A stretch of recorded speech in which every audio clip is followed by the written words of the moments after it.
Aleluia! Bom dia, irmãos! A graça e a paz do Senhor Jesus Cristo. Graças ao Senhor pela sua misericórdia que se renova a cada manhã, amém? Glória a Deus, quem está abençoado aqui, deixa eu ver.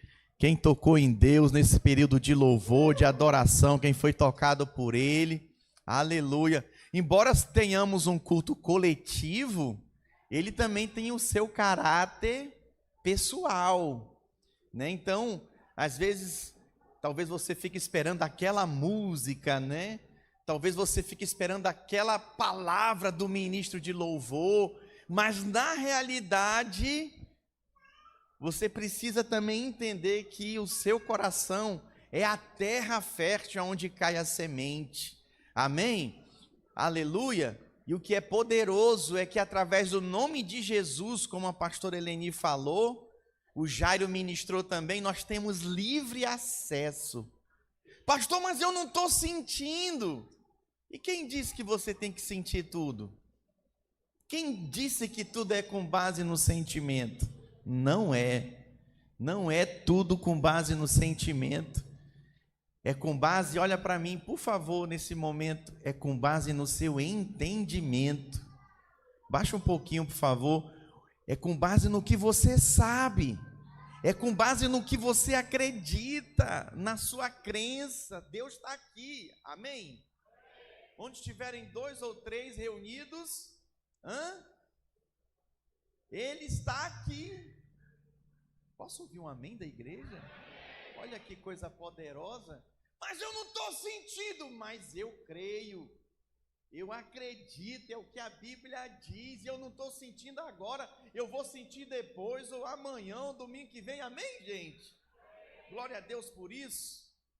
É muito bom nós podermos estar diante do Senhor, fazer menção do nome dEle, desfrutar do cuidado dEle. Eu tenho uma palavra para você, abençoada, meu coração aqui está em ebulição, porque é tão bom quando Deus fala conosco, é tão bom quando o Espírito Santo nos enche com a sua palavra e nos traz tanta luz e clareza para testemunhar e compartilhar da palavra do Senhor.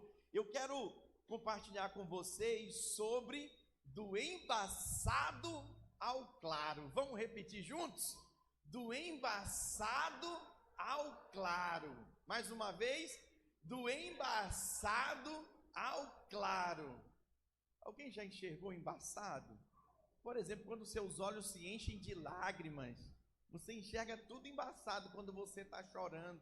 Quando você está na estrada, aí você pega aquela neblina, você vê tudo embaçado, não é verdade? Quando você está em alto mar, eu sou da região amazônica, né? Sou lá do Rio Negro, lá de Manaus, Amazonas, e a extensão do rio é incrível. Tem algumas partes que você não consegue ver outra margem, mas também embaça, quando desce a neblina ali, aqueles que estão navegando, eles não conseguem enxergar direito, porque eles veem as coisas embaçadas. Eu quero pregar sobre isso hoje. Nós estamos diante da mesa do Senhor, estamos diante da ceia, e o culto de ceia, sabe, irmãos, eu percebo que é o culto de cura dos crentes. Como assim, pastor? Quando a gente come do pão, bebe do cálice, nós estamos recebendo cura para o nosso corpo.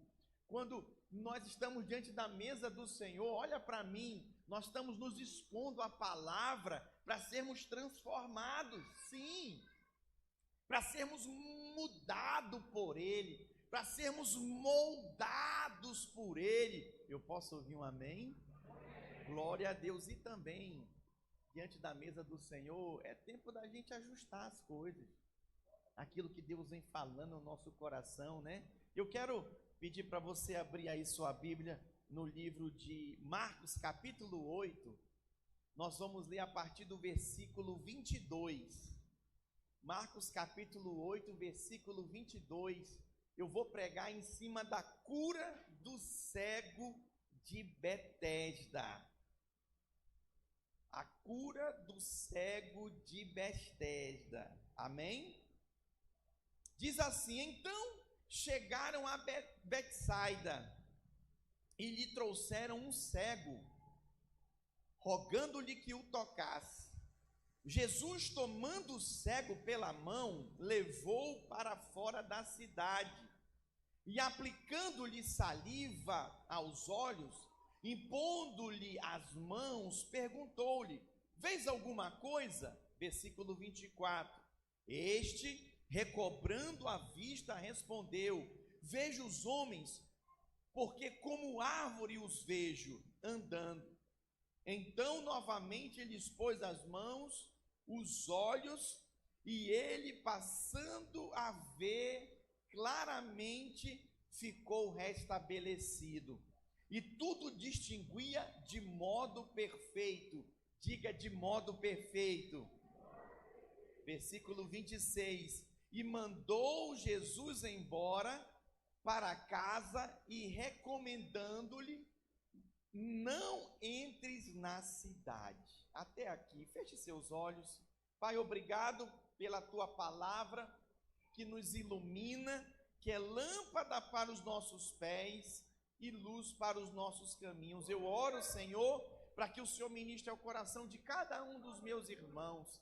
Pai, que a fé de cada um seja ativada, e principalmente que todos tenham seus olhos abertos, Senhor, vejam de forma clara e nunca mais de forma embaçada. Senhor, isso só pode ser feito através do teu Espírito. Espírito Santo, fica à vontade entre nós. Nós te pedimos em nome de Jesus, e a igreja diga amém.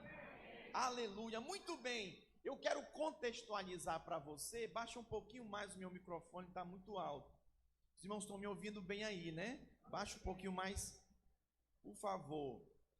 Eu quero contextualizar para você essa história. Por quê, meus irmãos? Porque ela foi contada em Betsaida. Jesus, ele estava em Betsaida, e essa cidade foi uma cidade que testemunhou de muitos milagres do Senhor.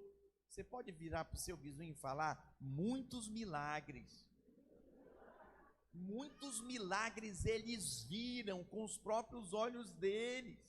Eles testemunharam o agir de Deus de forma impressionante através de Jesus. Mais um detalhe, gente: o que aconteceu? Eles rejeitaram aquilo que era de Deus, operado pelo Filho de Deus, eles rejeitaram completamente. Projeta para mim Mateus capítulo 11, versículo 21. Olha que interessante.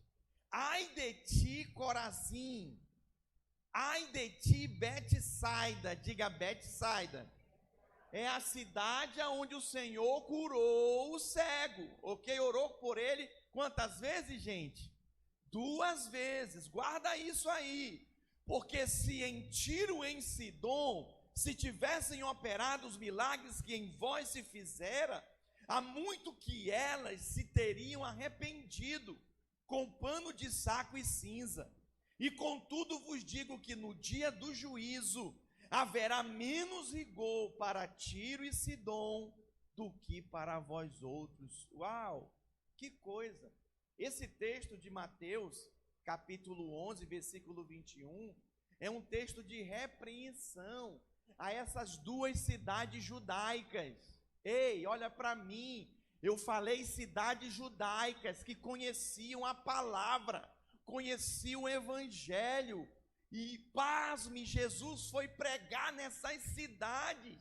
Jesus operou milagres nessas cidades, essas cidades que eram judaicas, mas eles rejeitaram o agir do Filho de Deus. Que coisa! Então Jesus aqui está repreendendo o povo daquela cidade. Por quê? Porque ele realizou muitos milagres, mas as pessoas não se arrependeram e nem creram nele como deveriam. Uau, que coisa! Irmãos, o Brasil hoje se tornou um grande palco evangélico, de muitas conversões, uma nação quase 50% evangélica. O mesmo estado aqui do Espírito Santo, você tropeça nos crentes. Você descobre os crentes 007 no trabalho, já viu? Ah, você é crente, já está lá 1 ano, 2. Pois é, eu sou também, Pai do Senhor. É impressionante. Mas o que nós temos percebido? Que as pessoas têm sido expostas à mensagem, têm ouvido a mensagem, as boas novas de salvação, têm até visto milagres, mas não têm se arrependido.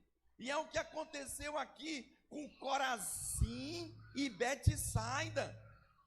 Meus irmãos, Corazim e Betsaida eram cidades onde a mensagem era pregada, mas eles simplesmente ignoraram.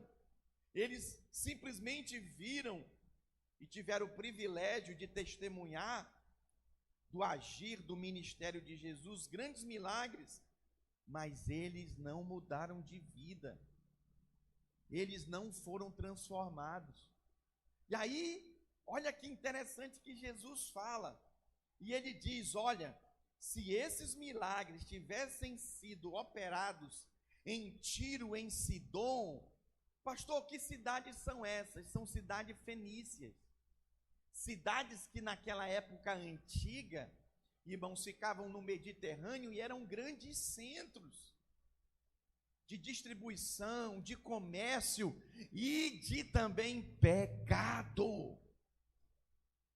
Eram as cidades que os judeus se referiam como Sodoma e Gomorra. Essas cidades, o Senhor diz a respeito delas que eram cidades pagãs. Elas eram conhecidas assim no Antigo Testamento pela sua riqueza, pelo seu orgulho, sim, pela prática de idolatria e maldade que elas praticavam, e frequentemente elas eram símbolos de corrupção e do julgamento divino quando era falado na palavra. Então o que Jesus faz? Jesus afirma que os milagres operados em Betsaida e Corazim, se tivessem feitos em Tiro e Sidom, aquelas cidades que eram pagãs se arrependeriam e se humilhariam, demonstrando o quê? Através de pano de saco e cinza. Isso é um símbolo de contrição, de humilhação, de arrependimento judaico. O Senhor está falando, essas cidades pagãs teriam se arrependido. Que coisa, não? Fazendo um paralelo conosco hoje, meus irmãos, nós precisamos nos atentar para aquilo que Deus está fazendo. Quantos aqui têm ouvido de Deus? Quantos têm percebido que Deus tem falado? Levanta a mão, deixa eu ver. Quantos aqui têm bebido da água viva? Têm ouvido o evangelho da graça? Preste atenção. Jesus está tratando diretamente com aqueles que têm acesso, mas que esse acesso não produz nada, não produz mudança, não produz transformação. E aí ele compara com cidades pagãs que não se arrependeram porque não experimentaram a mensagem, não experimentaram os milagres que Jesus fez. Muito bem, eu quero dizer algo para você hoje nessa manhã.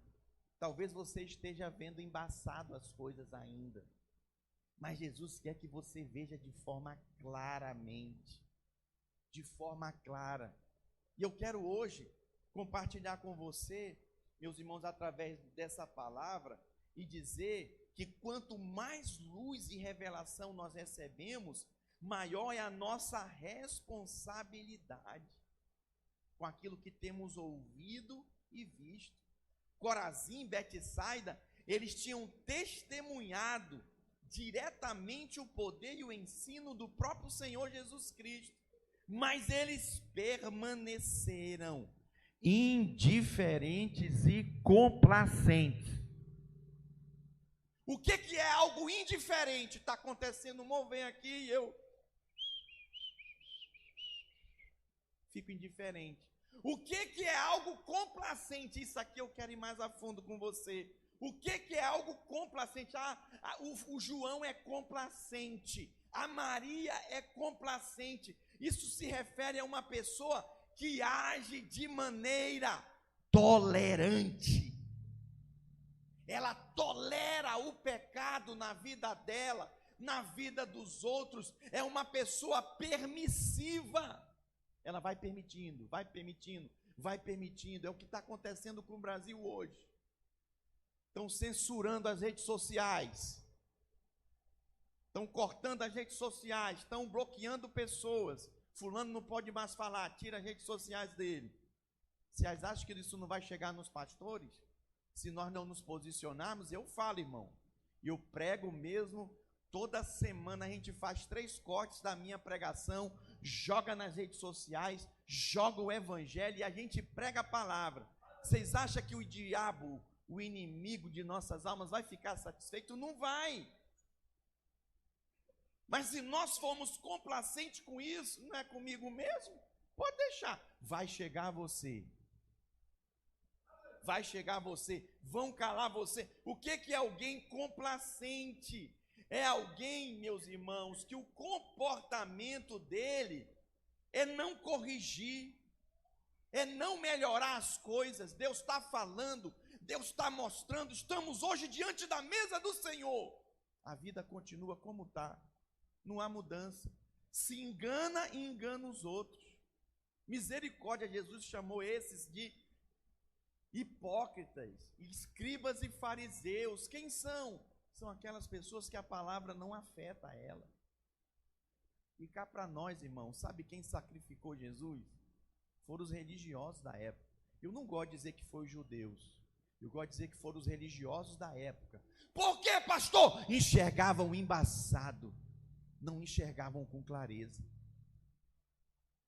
Aí fica a minha pergunta para você refletir: como você tem lidado com os milagres que Deus tem feito na sua vida?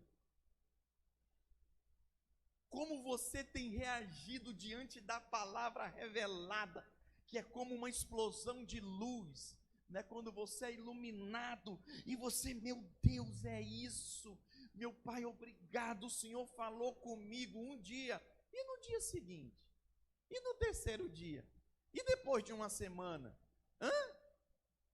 Consegue perceber e refletir? É sobre isso que o Senhor está falando, meus irmãos. Uma pessoa complacente, ela pode ser alguém que evita conflitos, aceitando situações ou atitudes que talvez devessem, quase não sai. É isso aí que você entendeu mesmo. Ela não quer confronto. Ela evita o confronto. Ela evita a mudança. Eu estou falando de algo a respeito da natureza. Estou falando a respeito da nossa carnalidade. Isso aqui todo mundo tem, meus irmãos. Todo mundo tem luta com complacência em alguma área na sua vida. Mas preste atenção. Quanto mais luz você recebe do Senhor, mais responsabilidade você tem de como responder a isso. Quem está me entendendo, diga amém. O Senhor está falando nessa manhã. Posso ouvir um glória a Deus? Vamos voltar para o texto. Isso aqui foi só uma introdução. Eu quero voltar para o texto com você e te mostrar a fé dos amigos daquele cego. É impressionante, meus irmãos. O cego não foi sozinho até Jesus. Ele foi levado por outras pessoas. Diga, outras pessoas. Olha a importância de você estar inserido numa comunidade, numa célula, na vida da igreja, porque em algum momento alguns vão pegar na tua mão e te levar. Vem, irmão, vamos comigo. Essa semana eu estou pegando na mão de uma galera e levando para a conferência 25 anos da videira em Goiânia, no estádio Serra Dourada, 40 mil pessoas. Fica de pé aí quem vai, por favor. Fica de pé quem vai. Fica de pé, igreja, eu vou orar por vocês.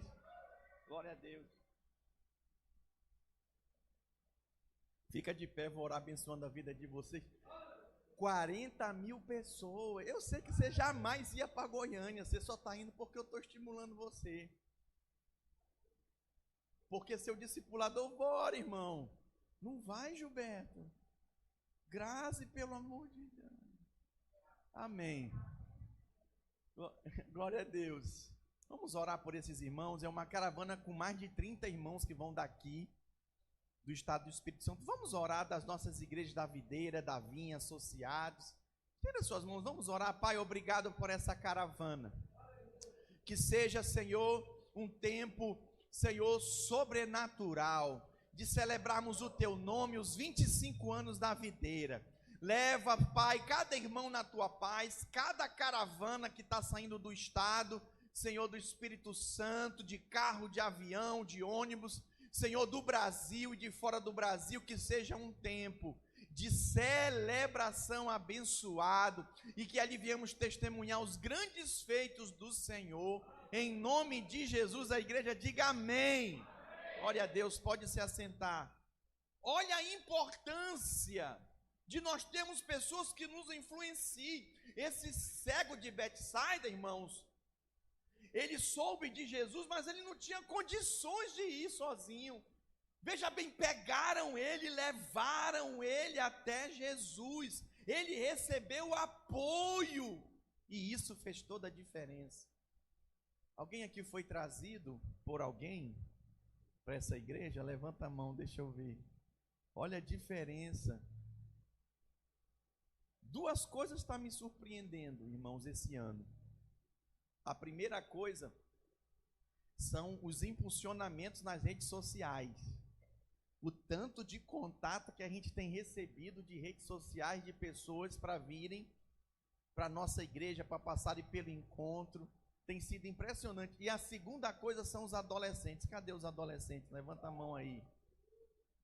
Deus está operando um mover surpreendente na vida dos adolescentes. É impressionante. Impressionante como Deus está agindo. Nós temos pastores na nossa igreja, Videira Espalhada pelo Brasil, que estão fazendo eventos nas escolas, reunindo 300, 600 jovens, adolescentes ouvindo a palavra. Olha só que poderoso isso. Eu posso ouvir um glória a Deus, gente? Isso é sobrenatural demais.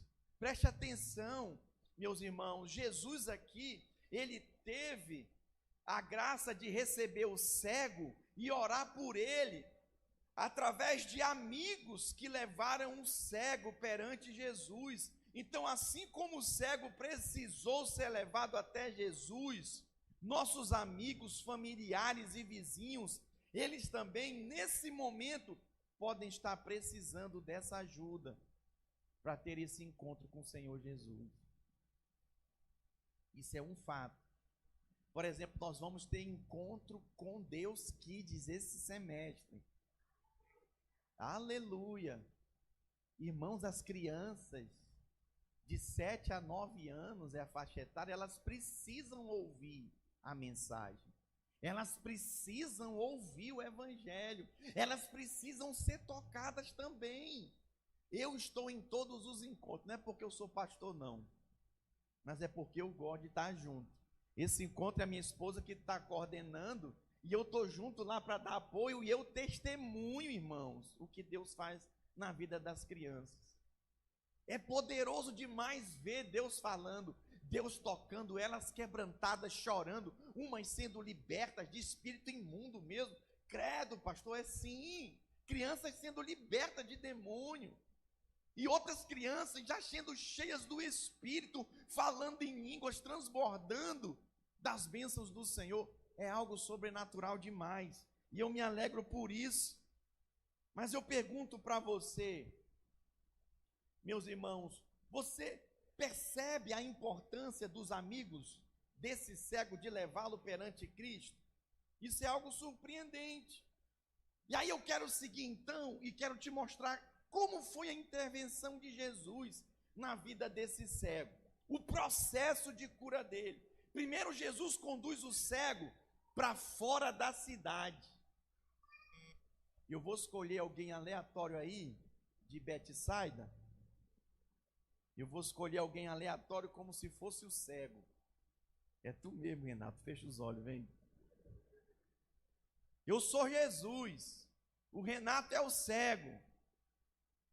Jesus tirou ele da cidade, tirou ele da... Fecha os olhos, irmão. Que coisa, fica com os olhos abertos. Está vendo aqui? Aí é Betsaida, Jesus chega na cidade. Colocam diante dele os amigos do cego, o cego de Betsaida. Ele pega o cego e tira da cidade. Abre aí no versículo 23, por favor. Então você percebe que foi uma ação intencional de Jesus. Jesus tira o cego da multidão, daquele ambiente que talvez contribuía para a cegueira espiritual dele. Irmãos, deixa eu falar uma coisa para você. Sabe por que às vezes você está vivendo a mesma coisa e entra ano e sai ano? Por causa do ambiente que você vive, do ambiente que você se permite estar. Quem está entendendo aqui que Jesus tirou ele do ambiente? Jesus tirou o cego do ambiente. Isso é algo sobrenatural. Às vezes Jesus nos retira de um ambiente familiar para operar em nós. É a realidade. Às vezes você tem uma família tóxica. Tem amigos de trabalho tóxicos.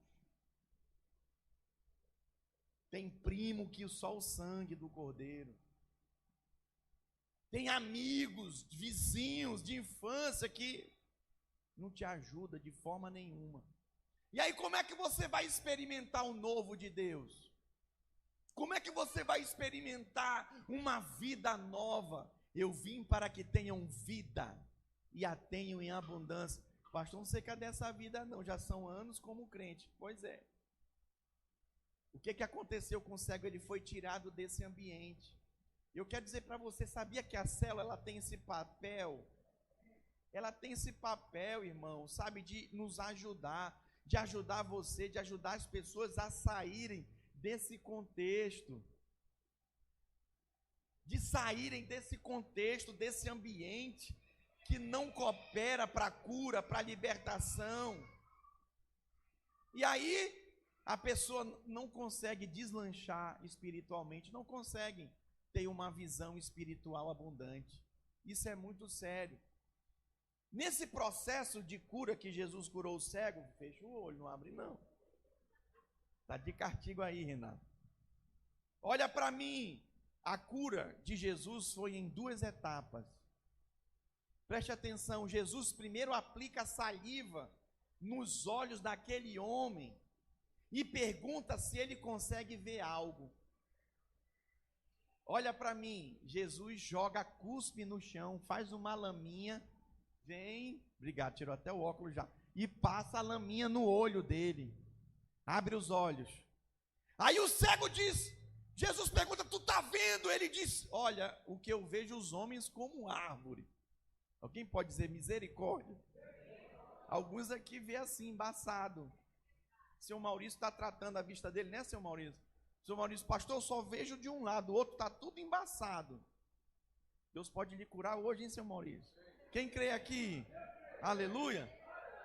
E aí o que aconteceu, irmãos? Jesus ora de novo por ele. Mas antes de falar sobre a segunda oração, deixa eu falar uma coisa para você. Isso aqui é muito importante para quem está anotando, guarda. O que é nosso? O como é de Deus. O que queres que eu te faça? Ver. O que ele quer? Então, o que é do homem? Diga, é do homem. O como é de quem, irmãos? De Deus. Como ele vai fazer enxergar? É de Deus. Não tem explicação, irmãos. É Deus quem vai fazer. Então, o que é do homem? O como é de Deus? É aí aonde muitos travam. Até sabe o que quer e pede do Senhor as coisas. Mas escute o que eu vou lhe dizer. Na hora que vem o como, a pessoa não aceita muito. Imagina se eu falasse, Renato, que eu ia cuspir aqui, fazer uma laminha e passar no teu olho. O que tu acha disso? Para ser curado vale, né? Bonito, né? Isso, essa fala, mas quero ver na hora, na prática. Não, pastor, não cospe não, vai ficar fedido meu olho. E onde é que eu vou lavar? Deixa eu falar uma coisa para vocês. O como é aonde muitos não permitem o Senhor operar na sua vida. O que queres que eu te faça? O que você precisa? É do homem, mas o como é de Deus. Posso ouvir um amém? Aqui Jesus usou a laminha. Muitos aqui têm nojo, vai ter nojinho. Não, não quero não, Senhor. Misericórdia. E aí eu quero avançar e dizer outra coisa. Jesus opera aqui na vida do cego de forma processual. Como assim? Ele orou uma vez, ou teve que orar a segunda vez para poder curar o cego. Aqui é onde muitos ficam frustrados com o Senhor. Ah, não, já orei, nada aconteceu, pastor, eu não vou orar mais não. Alguém pode dizer misericórdia? Irmãos, nem sempre a cura ou a transformação na nossa vida é imediata. Nós somos muito imediatistas. Mas olha, o Senhor trabalha através de processo. Diga processo. Por exemplo, em uma célula, nós temos que ter paciência com alguns irmãos que estão no processo. Nós temos que ter perseverança com a vida de alguns irmãos que estão no processo. Estão sendo trabalhados pelo Senhor. E olha, de maneira única. Deus trabalha com cada um de uma forma. Eu posso ouvir um amém? Amém. Então preste atenção, depois de orar 2 vezes por ele, o que aconteceu? Ele voltou a enxergar. Ele recebeu, diga, a cura completa. Na primeira oração foi incompleta. Né? Ele via os homens como árvore. Na segunda oração, ele viu de forma completa, recebeu uma nova visão.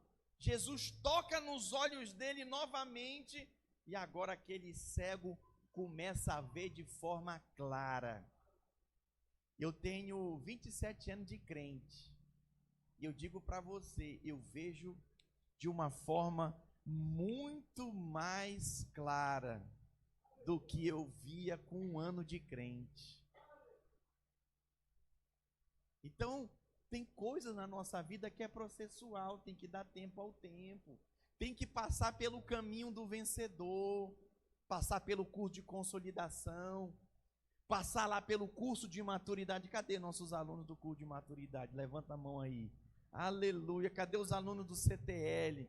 Levanta a mão. Glória a Deus. Tem que passar pelo processo. Para quê? Para que você receba mais luz, para que você obtenha mais compreensão. A plenitude da cura de Jesus, irmãos, foi dar àquele cego a visão completa. Isso é um símbolo de transformação total que Jesus opera na vida de uma pessoa. E é o que nós vemos muito hoje, irmãos. A cura incompleta na vida de algumas pessoas. A culpa é de Deus. Foi Deus que não quis fazer, não, Ele quer fazer. Mas somos nós que saímos do ambiente. Como assim, pastor? Nós saímos do ambiente. Põe para mim o versículo seguinte, por favor.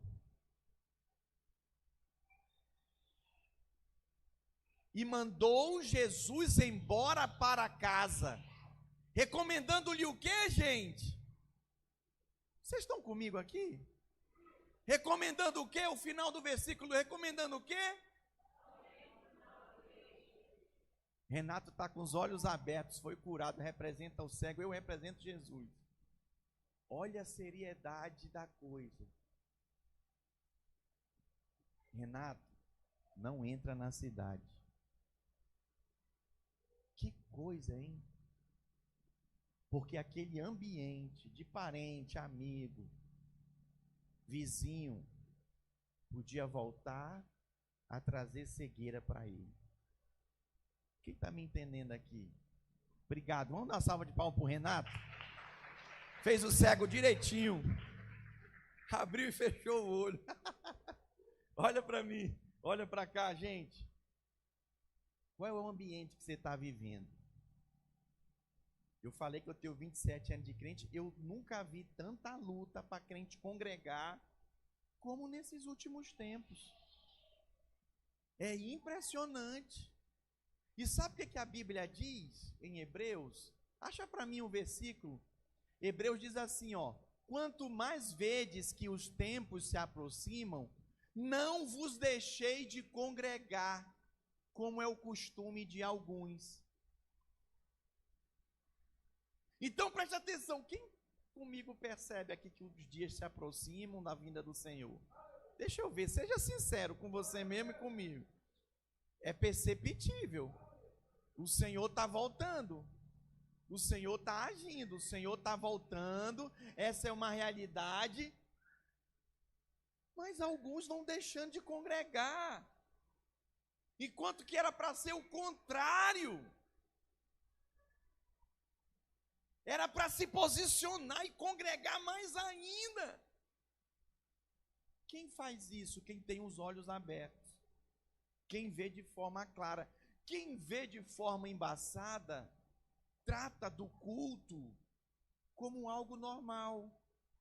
O pastor Aloysio até compartilhou ontem, o nosso pastor, um vídeo falando sobre a ceia. Eu até compartilhei. Quem viu o vídeo sobre a ceia? Eu compartilhei. Ele falando da importância da ceia. Como que pode? Tem gente que fica um mês sem congregar, 1 mês, 2 meses sem comer do pão, sem beber do cálice. Isso é uma instituição estabelecida pelo Senhor para a cura do nosso corpo, para vigor do nosso espírito. Há uma seriedade nisso.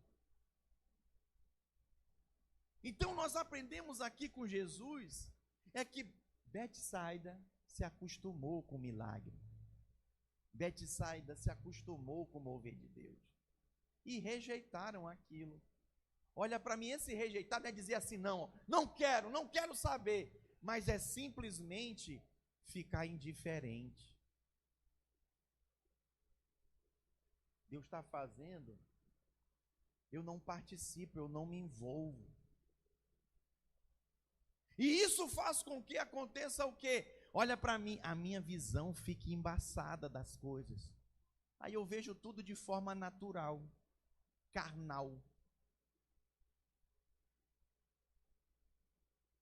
E aí Jesus fala, olha, se em Tiro e Sidom, cidades pagãs, tivesse sido operado esse milagre, eles teriam se arrependido com pano de saco e cinza na cabeça. E teriam permanecido até hoje. Que coisa! O que significa isso, irmãos? Que está mais fácil de converter um ímpio, um pagão lá fora, do que um crente que está desviado, de um crente que está perdido, que já se acostumou com o Evangelho. Agora vamos falar da nossa realidade aqui, irmãos. Porque eu gosto de pregar para quem está aqui, não gosto de pregar para quem não está. Para mim e para você que estamos aqui, que congregamos aqui, que estamos nesse culto hoje. Como que nós vamos reagir diante dessa palavra? Vamos tratar de uma forma costumeira? Eu tenho 27 anos, 28 anos de crente e 27 anos de casado com a minha esposa. Olha para mim, todo dia eu sou tentado a tratar ela de forma natural. Todo dia eu sou tentado de tratar ela com indiferença, com complacência. Todo dia eu sou tentado em ignorá-la. Quem está me entendendo aqui? É o dia a dia. Mas como que eu ajo? Se eu for por esse caminho, eu vou enxergar de forma embaçada. Meu casamento vai embaçar e eu vou perder meu casamento. Quem está me entendendo? O que eu preciso fazer? Respirar fundo, me encher do Espírito. Meu amor, né? Isso é falsidade, pastor? Não é. Isso é andar na luz, isso é andar com base na palavra. É andar com base irmãos, no que Deus diz, na crença correta. Maridos, amai vossas mulheres. Posso ouvir um aleluia aí? Por que muita mulher não submete ao marido? Porque não se sente amada. Eu sei que a gente faz tudo para a mulher e ainda diz que, né, não está bom, né? Eu sei, com elas são maravilhosas, né? Mas faz, irmão, não deixe de fazer, não. Elas estão aqui, ó. Faz, irmão, continua fazendo. Posso ouvir um glória a Deus? Tem que dizer para elas que ama todo dia. Não é? Para você, às vezes, nem precisa dizer que você é mais razão, mas a mulher é sentimento. Então, deixa eu falar algo para você aqui nessa manhã. Posicione-se. Sabe, o que Deus está falando ao seu coração, responda para Ele. Faça para Ele. Faça o que precisa ser feito. E isso vai fazer toda a diferença na sua vida. Essa mudança, essa resposta vai produzir transformação. O impacto da cura na vida do cego foi impressionante. Imagine como a vida daquele homem mudou após aquele encontro com Jesus. Aí eu quero refletir com você. Nós estamos permitindo que Jesus toque a nossa vida e nos conduza a uma nova visão? Tem gente que não permite. Tem gente que fecha o coração de forma, sabe, que ninguém toca, nem o Espírito Santo. Que é isso, pastor? Nem o Espírito Santo, ele é cavalheiro. Ele não viola ninguém. A pergunta é como nós estamos ajudando também outras pessoas, como os amigos do cego, lá de Betsaida, a encontrarem essa cura e terem clareza espiritual na nossa célula. É a pergunta.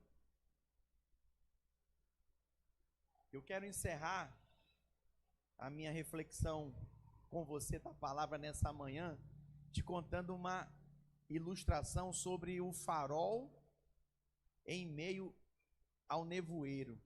Alguém aqui já andou de barco no mar, no rio? Alguém aqui já teve essa experiência? Muito bem. Imagine que você está em um barco, no meio do mar, durante uma noite de neblina densa. Alguém já teve essa experiência? Irmãos, meu Deus, é cruel. É triste, porque você não sabe, você percebe, você tem a sensação que está chegando na costa, mas tem um lugar certo para atracar. E se você não entrar no lugar certo, você vai dar com o barco de frente com as rochas. E aí seu barco vai a pique. Então imagina, a neblina é tão espessa que você não consegue ver nada à sua frente. O único som que você ouve é das ondas batendo no casco do barco. Você está perdido sem saber onde ir. De repente, ao longe, você avista uma luz. Diga, uma luz. Para muitos, uma luz no fim do túnel, né? Aqui nessa história é o farol que brilhava através da neblina. A luz do farol não elimina imediatamente toda a névoa ao redor, mas à medida que você se aproxima, a visão vai ficando mais clara. Diga, mais clara. Sim, você começa a discernir as formas da costa, as rochas e finalmente o porto seguro onde você pode ancorar. Diga glória a Deus. Meus irmãos, essa história nos reflete sobre o cego de Betsaida. Por quê, pastor? Olha, a cegueira do homem é como essa névoa. Ela é densa, confusa, paralisante. Tem gente que está assim, numa densas névoas. Sim, névoa. Ele está ali, não enxerga nada, está confuso, está paralisado, não sai do lugar. Quando Jesus toca pela primeira vez, é como a luz do farol que começa a aparecer. Mas a visão ainda é embaçada. A clareza completa vem com o segundo toque de Jesus, assim como a visão do porto seguro se torna nítida à medida que nos aproximamos do farol. E é aí aonde muitos travam. Olha para mim, vamos supor esses candeeiros aqui, esses pendentes aqui, é a luz do farol. Eu sou o barco, abre a câmera aí. Eu começo a ver, mas ainda está névoa, mas eu vejo uma luz, eu tenho um norte, uma direção. Então o que eu preciso fazer? Eu tenho que seguir em direção à luz. E quanto mais eu chego em direção à luz, mais eu vou ver a luz claramente, mais eu vou ter clareza de aonde eu estou chegando, me aproximando, até o momento que eu vou poder ancorar o meu barco. Quem está me entendendo aqui? É aí aonde muitos ficam pelo meio do caminho, enxergam a luz do farol que é Jesus, enxergam a luz no final do túnel, mas ainda está vendo tudo embaçado, não confiam, não conseguem se entregar, e aí por isso, não conseguem seguir adiante, e continuam vendo de forma embaçada, continuam perdidos, paralisados. Só há uma forma de eu conseguir ter uma visão clara, do embaçado para o claro, é me voltando para a luz que é Jesus. É assim que eu vou conseguir caminhar. Posso ouvir um amém dos irmãos? E é exatamente isso que eu trago nessa ilustração para você. Assim como o farol guia o barco através da neblina, Jesus nos guia através da confusão e escuridão em nossa vida. Tem gente que está envolvido numa confusão sem fim. Tem irmãos aqui que eu já sentei para aconselhar, para conversar. Ei, olha para mim, é uma confusão sem fim, olha para mim. Tá vendo esses fios aqui embolados? A vida está assim, não tem clareza. Parece que não há saída. Jesus é o farol para você, meu irmão. Continua, não para. Pastor, está embaçado, continua, ele vai clarear. Posso ouvir um amém? Tem outros que estão numa densa escuridão, que acha que nem é crente. Calma, ei. Aonde a luz chega, as trevas têm que sair. Confia, se entregue, Deus vai fazer na sua vida. Ele vai renovar a sua visão espiritual, vai restaurar gradualmente a sua visão, à medida que você caminha em direção à luz. Nós estamos diante da mesa do Senhor, nós vamos comer do pão e beber do cálice. A mesa é para quem?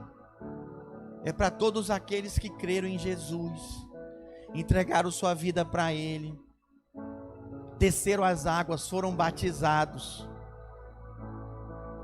e estão professando sua fé. Irmãos, nessa vida para a sua geração, é para esses, é para você. Pastor, ainda não me batizei. Você deve aguardar o seu batismo. Nós vamos ter batismo em novembro. Guarda essa data. Cadê os encontristas aí que passaram pelo último encontro? Levanta as mãos para mim. Glória a Deus, aguarde o seu batismo.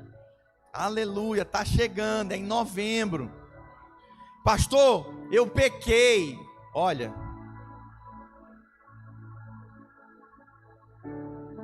eu sei que é ensinado aí fora, se você pecou, não ceia não.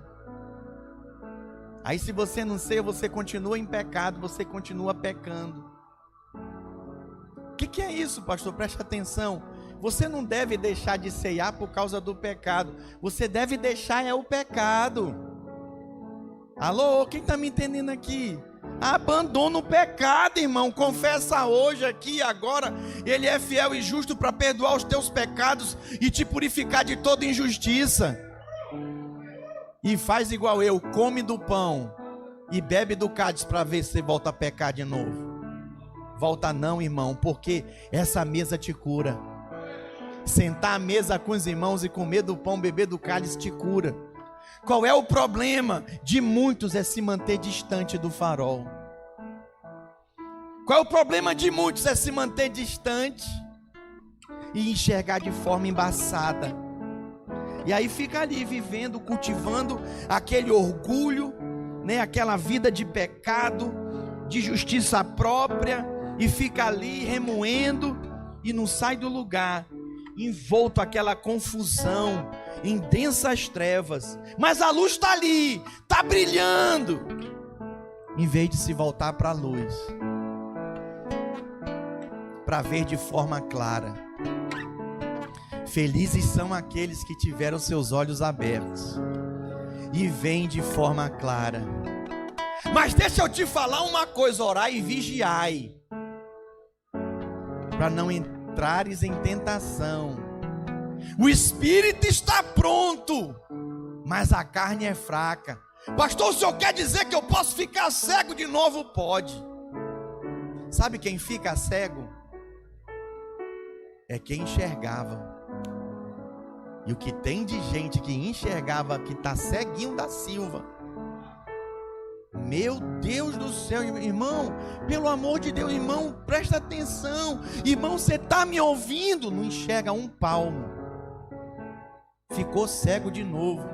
Não vê mais nem embaçado. Apocalipse diz, né? Compra colírio para os teus olhos. É Jesus quem abre os nossos olhos. Queria te convidar a ficar de pé no seu lugar nessa manhã. E eu queria que a gente tomasse hoje a ceia do Senhor. Os servos podem ficar aqui na frente com os elementos. Eu gostaria de servir a ceia hoje, a ceia do embaçado por claro. Quem me entendeu aqui? Você pode repetir após mim? Nós começamos repetindo, né? O tema da minha pregação. Nós vamos terminar repetindo. Diga: do embaçado por claro. Quantos enxergam aqui de forma natural, perfeitamente? Levanta a mão. Embora use um óculos como eu, né? Que Deus nos livre de ficar cego. Posso ouvir um amém? Eu estou falando cego natural. Seu Maurício compartilha comigo, né? O tratamento que ele está fazendo. É a esquerda ou a direita, seu Maurício? É a direita. E ele fala para mim que Deus nos livre de ficar cego naturalmente. Posso ouvir um amém? Mas que Deus nos livre mais ainda de ficarmos cegos espiritualmente e ver as coisas embaçadas e não ver mais nada daquilo que Deus nos revela e nos mostra com seu poder. Que o Senhor nos livre de ser como o povo de Betsaida, que não são melhores nem piores que nós, mas ignoraram o mover de Deus, ignoraram a cura, os milagres. E por isso Jesus foi logo embora de lá e falou para o céu: cadê o Renato? Não volta para a cidade. O Senhor está falando e ministrando ao vosso coração. Ele está aqui. Eu gostaria que, enquanto a gente cantasse um cântico, os servos distribuíssem os elementos e você segurasse os seus elementos e adorasse o Senhor, renovando, posicionando-se diante da palavra e declarando que você se arrepende, que você quer mudança na sua vida, quer transformação e que você quer enxergar e ver como o Senhor vê. Amém? Vamos adorar o Senhor.